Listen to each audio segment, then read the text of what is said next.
Philip G, എനിക്കൊരു പ്രധാനപ്പെട്ട കാര്യം ചോദിക്കാനുണ്ട്. അങ്ങ് മുനമ്പത്തെ പ്രശസ്തമായ ഒരു ക്രൈസ്തവ കുടുംബത്തിലെ അംഗമാണ്. അങ്ങ് ബി ജെ പി ചേർന്നല്ലോ. ബി ജെ പി ചേർന്നിട്ട് എങ്ങനെയുണ്ട്? ബി ജെ പി ക്രിസ്ത്യാനികളെ അംഗീകരിക്കുന്ന പാർട്ടിയാണോ? സാറ്, ക്രിസ്ത്യാനികൾക്ക് ഞാനിപ്പോൾ എൻ്റെ ഒരു നിലപാട്, ഞാൻ മറ്റുള്ളവരുടെ ക്രിസ്ത്യാനികൾക്ക് ഇനി ഏകരക്ഷ ബി ജെ പി എന്നേ ഞാൻ പറയുള്ളൂ. കാരണം എൻ്റെ അനുഭവം, കാരണം സാർ ബി ജെ പി ഈ മുനമ്പം കടപ്പുറത്ത് വന്നില്ലായിരുന്നു വെച്ചെങ്കിൽ ഇന്ന് ഞങ്ങളുടെ അവസ്ഥ എന്താ? ഞങ്ങൾ വിശ്വസിച്ചിരുന്ന വെച്ചാൽ കോൺഗ്രസ് ഞങ്ങളോട് എന്താണ് ചെയ്തതെന്ന് വെച്ചാൽ. അങ്ങ് കോൺഗ്രസ്സുകാരനായിരുന്നോ? ഇല്ല, ഞാനൊരു പ്രവാസിയായിരുന്നു. അപ്പോൾ ഞാൻ 23 വർഷത്തോളം പ്രവാസ ജീവിതം ജീവിച്ചിരുന്ന ഒരു വ്യക്തിയാണ്. അപ്പോൾ വല്ലപ്പോഴൊക്കെ വരുമ്പോൾ ആ ഒരു സമയങ്ങളിൽ കിട്ടുന്നുണ്ടെങ്കിൽ, കാരണം എനിക്ക് അങ്ങനത്തെ ഒരു സാറിന് അറിയാവുന്ന മുനമ്പത്ത് മൊത്തത്തിൽ കോൺഗ്രസ് അനുകൂലമായ ഒരു അന്തരീക്ഷമാണ്. ഒരു 75% കോൺഗ്രസ് ആണെന്ന് തന്നെ പറയാം. പക്ഷെ ഞാനിപ്പോഴും പറയുന്നു, ഞാൻ കഴിഞ്ഞ പ്രാവശ്യം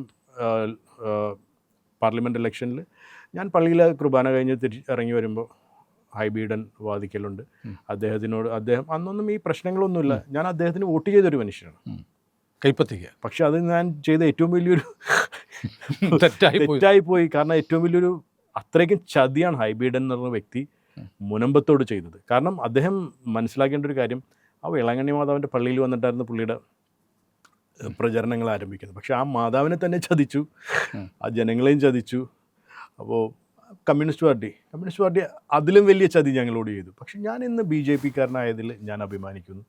എനിക്ക് സാർ, നമ്മൾ പുറത്ത് പോയാലേ ബി ജെ പി, കാരണം ഞാനൊരു പുറത്ത് ചെന്ന് കഴിഞ്ഞാൽ, എസ്പെഷ്യലി ഇപ്പോൾ കുവൈറ്റ് ഭരണാധികാരിയുടെ ഒഫീഷ്യൽ പ്രൈവറ്റ് സെക്രട്ടറി ആയിരുന്നു. ഇപ്പോൾ മോദിജി കുവൈറ്റിൽ വന്നപ്പോൾ എന്തുകൊണ്ട് ഇത്രയും വലിയൊരു ബഹുമതി ഈ അടുത്തൊന്നും കുവൈറ്റ് കൊടുത്തിട്ടില്ല? Because they respect him. Modiji is A icon. Modiji എന്താണെന്ന് അറിയണമെങ്കിൽ പുറത്തോട്ടും. ഞാൻ കുറച്ച് നാൾ മുമ്പ് കാമറൂൺ സന്ദർശിച്ചിരുന്നു. അപ്പോൾ ഞാൻ കാമറൂൺ പ്രസിഡൻറ്റിൻ്റെ മകൻ്റെ ക്ഷണപ്രകാരം പോയതാണ്. അപ്പോൾ അദ്ദേഹത്തിൻ്റെ ഡ്രൈവർ ഞാൻ വളരെ വൈകിയ ഒരു ഫ്ലൈറ്റിലാണ് ചെന്നത്. അപ്പോൾ അദ്ദേഹത്തിൻ്റെ ഡ്രൈവർ അദ്ദേഹത്തിൻ്റെ പ്രസിഡൻറ്റിൻ്റെ ഡ്രൈവർ എന്നെ കൊണ്ടുപോയപ്പോൾ ഞാൻ ഇന്ത്യക്കാരനാണെന്ന് അദ്ദേഹം മോദിജിയെക്കുറിച്ച് ആ കാറിലിരുന്ന് പറഞ്ഞ് നമ്മൾക്ക് തന്നെ അഭിമാനം ഇതാകുകയാണ്. കാരണം ഒരു ആഫ്രിക്കൻ കൺട്രിയിലെ കാമറൂൺ, അവിടുത്തെ ഒരു സാധാരണ വ്യക്തി മോദിജിയെക്കുറിച്ച് ഇത്രയും പഠിച്ച്, അതെല്ലാം നമുക്ക് അഭിമാനം തരുന്നൊരു സന്തോഷം, വളരെയേറെ സന്തോഷം കിട്ടുന്നൊരു കാര്യങ്ങൾ. എല്ലാത്തിലുപരി ഞാൻ പറഞ്ഞില്ല sir, I am really proud of being a B J P. നമ്മൾക്ക് അതിലൊരു ഇതുമില്ല, ഇനി മരണം വരെ ബി ജെ പി ആയിരിക്കും. അല്ല, ചിലരൊക്കെ പറയുന്നുണ്ട് ക്രിസ്ത്യാനികൾക്ക് പ്രവർത്തിക്കാൻ കൊള്ളുന്ന പാർട്ടി അല്ല ബി ജെ പി എന്നൊക്കെ പറയുന്ന കുറച്ച് പേരുണ്ട്. സാർ, പുറത്തുനിന്ന് ആർക്കും എന്ത് വേണമെങ്കിൽ പറയാം. പക്ഷെ ബി ജെ പിക്ക് അകത്ത് പോയി പ്രവർത്തിച്ചു കഴിഞ്ഞാലല്ലേ ഇതിൻ്റെ കാര്യങ്ങളെല്ലാം. ഇപ്പം ഞാൻ വന്നതിന് ശേഷം എനിക്ക് സത്യം പറയാമല്ലോ, നമ്മൾക്കറിയാം, എനിക്ക് വന്ദേമാതരം പോലും കറക്റ്റായിട്ട് പാടും. പക്ഷേ ഇന്ന് ഞാൻ പാടിപ്പടിച്ച് അഭിമാനം കൊള്ളുന്ന ഒരാളാണ് ഞാൻ. ഇപ്പം ഞങ്ങളുടെ 500-ാം ദിവസം സമരത്തിന് എനിക്ക് പാടണമെന്നുണ്ട്. പക്ഷെ നമ്മളൊരു പെൺകുട്ടി ഉണ്ടായിരുന്നു, അവളെ കൊണ്ട്. പക്ഷെ അത് കാരണം നമ്മൾ ഇപ്പോൾ ഈ ബി ജെ പിയുടെ ഫൗണ്ടേഴ്സിനെ കുറിച്ച് വായിക്കുമ്പോഴും, ഒരു 2 പേർ ചേർന്നുണ്ടാക്കിയ ഒരു പ്രസ്ഥാനം ഇന്ന് ഈ ഒരു ലെവലിലേക്ക് എത്തിച്ചതെന്ന് പറയുമ്പോൾ ഞാൻ പറഞ്ഞില്ലേ, I am really proud of. അല്ല, അങ്ങ് ഇപ്പോൾ ബി ജെ പിയുടെ കഴിഞ്ഞ ദിവസം തിരുവനന്തപുരത്ത് പോയിരുന്നു അല്ലേ? രാജീവ് ചന്ദ്രശേഖർ അങ്ങയുടെ വീട്ടിൽ വന്നു. ഇതൊക്കെ ഞാൻ കാണുന്നുണ്ട് സോഷ്യൽ മീഡിയയിൽ. പക്ഷേ അങ്ങ് ബി ജെ പിയിലോട്ട് ചെല്ലുമ്പോൾ ബി ജെ പിക്കകത്ത് മഹാഭൂരിപക്ഷം ഹിന്ദുക്കളാണ്. അങ്ങനെ വരുമ്പോഴത്തേക്ക് ഈ ഭൂരിപക്ഷമുള്ള ഹിന്ദുക്കൾ ഒരു ക്രിസ്ത്യാനി വന്നിരിക്കുന്നു എന്നൊരു സംശയത്തോടെ കാണാറുണ്ടോ? ഇല്ല, ഒരിക്കലും. പിന്നെ എങ്ങനെയാണ്? ഒരിക്കലുമില്ല. കാരണം എനിക്ക് ഇപ്പോൾ എൻ്റെ നാട്ടിൽ എൻ്റെ വളരെ ക്ലോസ് ഫ്രണ്ട്സ് ആയിട്ടുള്ളവരെല്ലാവരും ഹൈന്ദവരാണ്. എൻ്റെ നാട്ടിൽ ക്രിസ്ത്യാനികളല്ലാതെ വളരെ ക്ലോസ് ഫ്രണ്ട്സ്. ഇപ്പോൾ എൻ്റെ നാട്ടിലൊരു പ്രദീപേട്ടനുണ്ട്. എനിക്കും എൻ്റെ അനിയനും പ്രദീപേട്ടനെ കണ്ടില്ലെങ്കിൽ അപ്പം ഫോൺ ചെയ്യും. അദ്ദേഹം എൻ്റെ അപ്പച്ചൻ്റെ കൂടെ നടന്നിരുന്ന ഒരു വ്യക്തിയാണ്. പുള്ളി ഇത്തിരി ഇടയ്ക്ക് വയ്യ എന്ന് പറഞ്ഞ് ഞങ്ങൾ വിളിച്ചു വരുത്തുകയാണ് ചെയ്യുക. ഞങ്ങൾക്ക് അങ്ങനെ ഒരു ഡിസ്ക്രിമിനേഷൻ ഞങ്ങൾ ഒരിക്കലും തോന്നിയിട്ടില്ല. ഇപ്പോൾ ഞാനിപ്പോൾ ന്യൂനപക്ഷ മോർച്ചയുടെ സംസ്ഥാന വൈസ് പ്രസിഡന്റ് കൂടിയാണ്. ബട്ട് ഇപ്പോൾ ക്രിസ്ത്യാനികളെ വിടൂ, എത്രയോ മുസൽമാന്മാരാണ് സജീവമായിട്ട് വെറുതെ ഞങ്ങളേലും 1000 മടങ്ങ് അങ്ങനെയുള്ള ആളുകളെ 1000 മടങ്ങ് ആക്റ്റീവായിട്ട് ന്യൂനപക്ഷ ബി ജെ പിയിൽ അഭിമാനം കൊണ്ട് നടക്കുന്ന എത്രയോ ആൾക്കാരുണ്ട്, ആയിരങ്ങളുണ്ട്. ബി ജെ പി അങ്ങനെ ഒരു ന്യൂനപക്ഷ വിരുദ്ധ പാർട്ടിയാണെന്നുള്ള തോന്നലുണ്ട്? ഒരിക്കലുമില്ല സാർ. പിന്നെ എങ്ങനെയാണ് ഈ ചില ആളുകൾ, പ്രത്യേകിച്ചും നമ്മുടെ ഈ പിതാക്കന്മാരും സഭയുമായി ബന്ധപ്പെട്ട ആളുകളൊക്കെ പറയുന്നുണ്ടല്ലോ ബി ജെ പി ക്രിസ്ത്യാനികൾക്കെതിരാണ്? ഞാനത് ഓരോരുത്തരുടെ നിലപാടുകളാണ്, പിന്നെ അറിവില്ലായ്മയാണ്. ഇപ്പം എനിക്ക് സാറിനെ പുറത്തുനിന്ന് ഏത് രീതിയിൽ വേണമെങ്കിൽ വിമർശിക്കാം, സാറാൾ ശരിയല്ല അതല്ല. പക്ഷെ ഞാൻ സാറിനെ വ്യക്തിപരമായിട്ട് അറിയുമ്പോഴല്ലേ സാർ എന്താണെന്ന് ഞാൻ അറിയുന്നു. അതുപോലെ തന്നെയാണ് ഈ പാർട്ടീനെയും കാണുന്നത്. പക്ഷേ വടക്കേ ഇന്ത്യയിലൊക്കെ ചില സംഭവങ്ങളൊക്കെ ഉണ്ടാകുമെന്ന് പറഞ്ഞ് വലിയ വാർത്തയൊക്കെ വരുന്നുണ്ടല്ലോ. ഒരിക്കലുമില്ല. കാരണം ഞാൻ കുവൈറ്റിലിരുന്നപ്പോൾ UP-യിലെയും ആസാം, ഒറീസ അങ്ങനെ ഒരു ഏകദേശം ഒരു 10,000-ഓളം സ്റ്റാഫുകളുണ്ട്.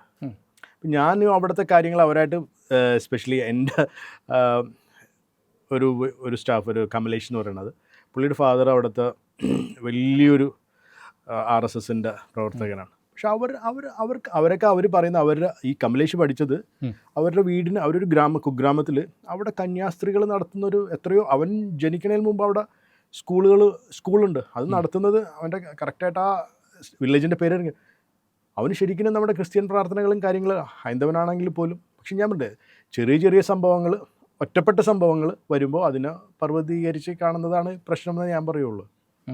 അല്ല, ഞാൻ നോക്കുമ്പോൾ ഇപ്പോൾ നമ്മുടെ ജോർജ് കുര്യൻ കേന്ദ്രമന്ത്രി, അദ്ദേഹം എത്രയോ വർഷങ്ങളായിട്ട് RSSകാരനാണ്. ഞാൻ അദ്ദേഹത്തെക്കുറിച്ച് പറയുമ്പോൾ ഞാൻ ഞെട്ടിപ്പോയി. ഇങ്ങനെയൊരു വ്യക്തി എത്രയോ വർഷം മുമ്പ് നമ്മളെല്ലാം RSS എന്താണെന്ന് അറിയണതിന് മുമ്പ് തന്നെ RSSകാരനായിട്ട് പ്രവർത്തിച്ചൊരു, ദേശീയതയ്ക്ക് വേണ്ടി പ്രവർത്തിച്ചൊരു വ്യക്തിയാണ്. അദ്ദേഹത്തിന് ഈ ഒരു ലെവലിലല്ലേ ഇനിയും മേലിലോട്ട് കൊണ്ടുപോകണമെന്ന് ഞാൻ പറയും. അദ്ദേഹത്തിൻ്റെ കാര്യം പറഞ്ഞ കേട്ടില്ല, അദ്ദേഹം കേന്ദ്രമന്ത്രി എന്നുള്ള വാർത്തകൾ വരുമ്പോൾ ആരാണ്ട് അദ്ദേഹത്തെ മാധ്യമ പ്രവർത്തകർ അദ്ദേഹത്തിൻ്റെ ഭാര്യയെ വിളിച്ചു ചോദിച്ചു. അവർ പറഞ്ഞു ഞാനൊന്നും അറിഞ്ഞിട്ടില്ല, ഞാൻ അറിഞ്ഞിട്ടേ ഇല്ല എന്ന് പറയുന്നത്. അതാണ് BJP. അദ്ദേഹം ഉടനെ മന്ത്രിയാണെന്ന് പറഞ്ഞ ഉടനെ ഭാര്യയെ വിളിച്ചിട്ട് ഞാൻ മന്ത്രിയായി കേട്ടോ എന്ന് പറയാനൊന്നും പോയില്ല. ഇനി മാത്രമല്ല, നമ്മൾ നോക്കുമ്പോൾ PC ജോർജ് ഉണ്ട്. PC ജോർജ് ക്രിസ്ത്യാനിയല്ലെന്ന് ആരും പറയത്തില്ലല്ലോ.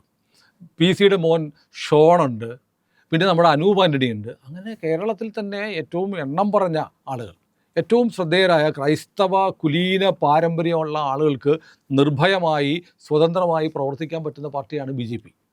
എന്നിട്ടും ഇവിടുത്തെ ക്രിസ്ത്യാനിക്ക് എന്താ ഇത്ര സംശയം?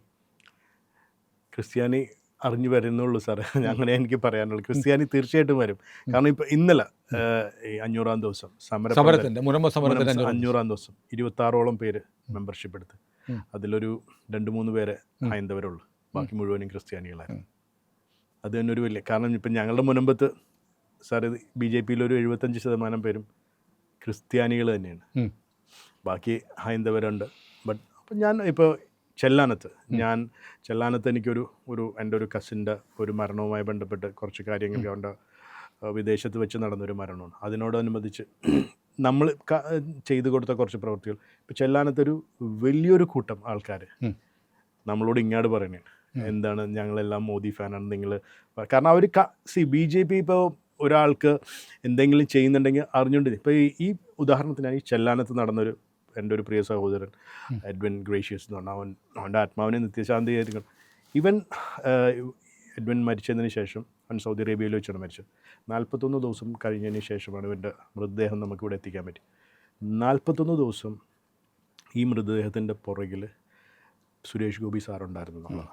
കാരണം അവൻ അവിടുത്തെ ഈ സൗദി അറേബ്യ അവിടുത്തെ നിയമങ്ങൾ ഇത്തിരി ഇതാണ്. അപ്പോൾ പുള്ളിക്ക് ആ ഇൻക്വസ്റ്റ് പേപ്പറിൽ കുറച്ച് കൺഫ്യൂഷൻസും കാര്യങ്ങളൊക്കെ എല്ലാം വന്ന കാരണം 41 ദിവസവും.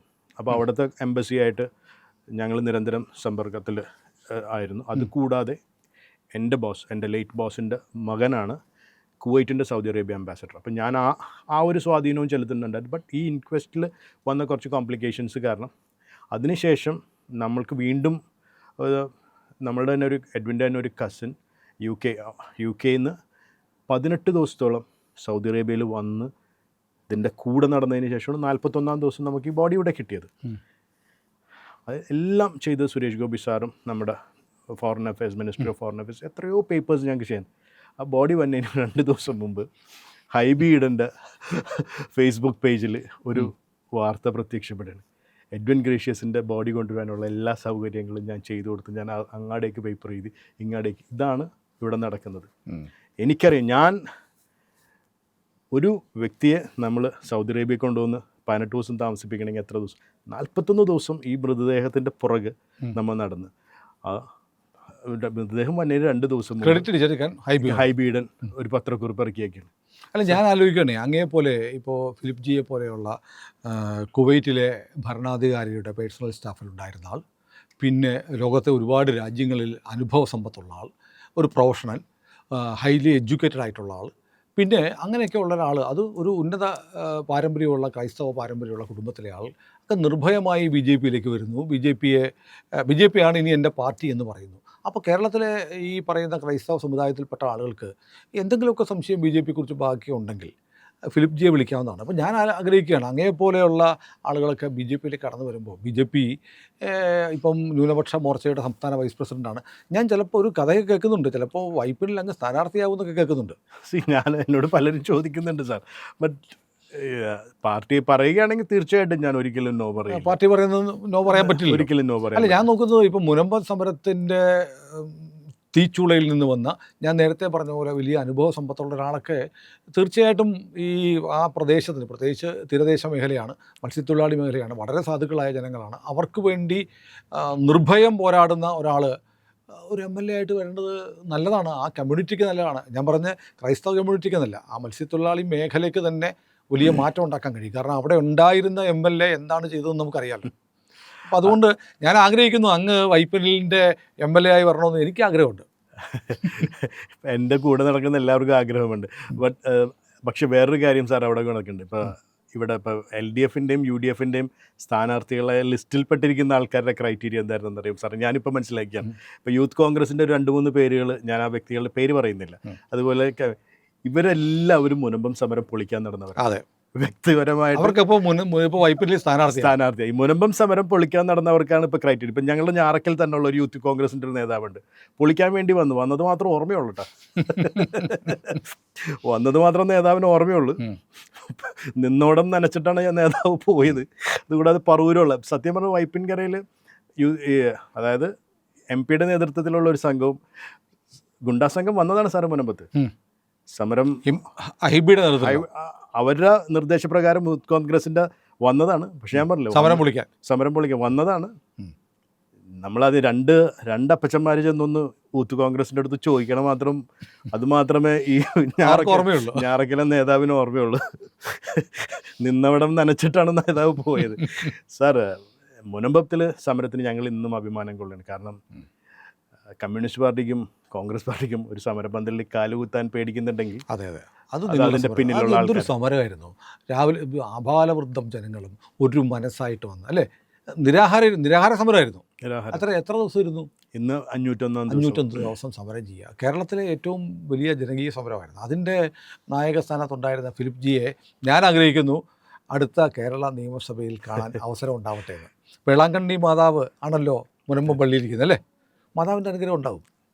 അനുഗ്രഹം ഉണ്ടല്ലോ. അതല്ല BJP രക്ഷകരായിട്ട് വന്നത്.